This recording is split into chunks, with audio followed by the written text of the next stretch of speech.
देखिए प्रश्नावली 10.1 व्रत।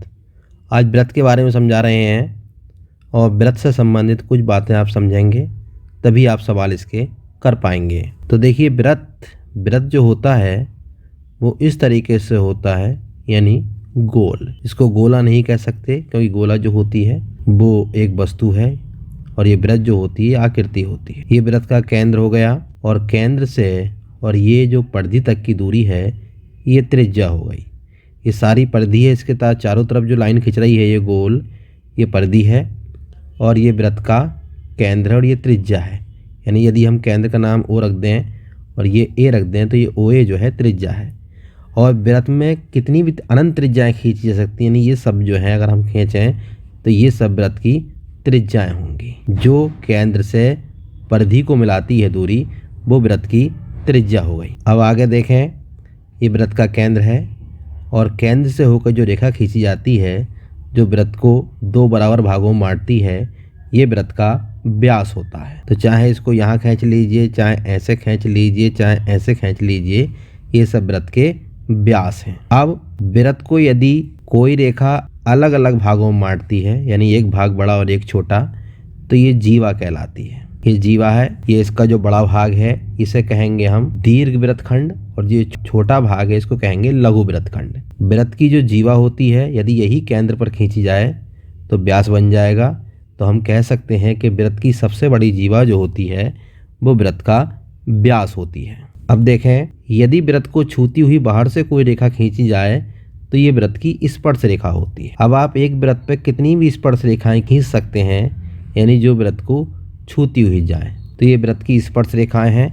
ये पहला प्रश्न है कि एक व्रत की कितनी स्पर्श रेखाएं हो सकती हैं, तो इसका आंसर आपका आएगा अनंत, यानी अनंत स्पर्श रेखाएं एक व्रत की हो सकती हैं। ये पहला प्रश्न हो गया एक्सरसाइज 10.1 का। अब देखिए प्रश्न नंबर 2, किसी व्रत की स्पर्श रेखा उसे कितने बिंदुओं पर प्रतिच्छेद करती है। तो देखिए व्रत है और इस व्रत की यदि हम स्पर्श रेखा देखें तो ये स्पर्श रेखा हो गई और ये व्रत को एक ही बिंदु पर प्रतिच्छेद करेगी, तो इसका आंसर आ जाएगा 1। अब देखिए व्रत की दो बिंदुओं पर प्रतिच्छेद करने वाली रेखा को कहते हैं, मान लीजिए व्रत है और व्रत का ये केंद्र है, ये दो रेखाओं को स्पर्श करती है, तो इसे कहते हैं हम छेदक रेखा, जो प्रतिच्छेद करती है दो बिंदुओं को, यानी एक बिंदु को इसको और एक बिंदु को इसको इस प्रतिच्छेद कर रही है, तो ये कहलाएगी छेदक रेखा। क्या कहते हैं इसको? छेदक रेखा, छेदक रेखा। अब देखिए थर्ड पार्ट इसका, एक व्रत की समांतर स्पर्श रेखाएं हो सकती हैं। मान लीजिए ये व्रत है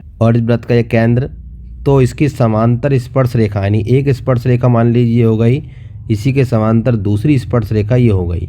इसी तरीके से यदि हम एक स्पर्श रेखा ये खींचें तो इसके समांतर ये स्पर्श रेखा हो गई।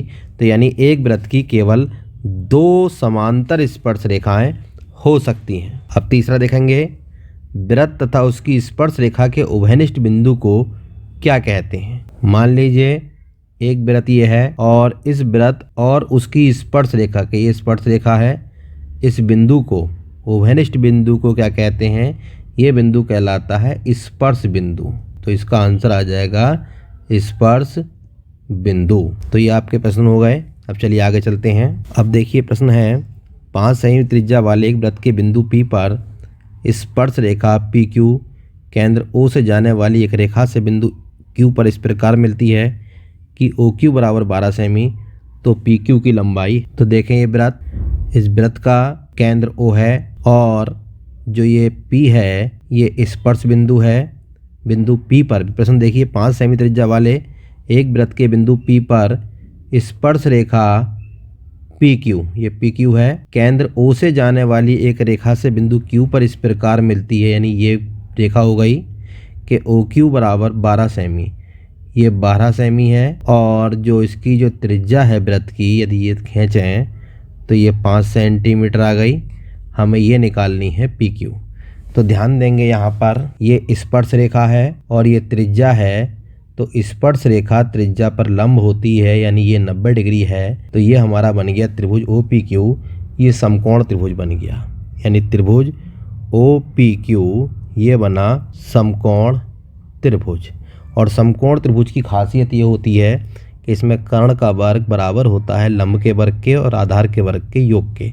तो कर्ण होगा इसमें 90 के सामने वाली भुजा कर्ण होती है, यानी OQ² बराबर होगा OP² प्लस PQ²। ये पाइथागोरस प्रमेय भी है।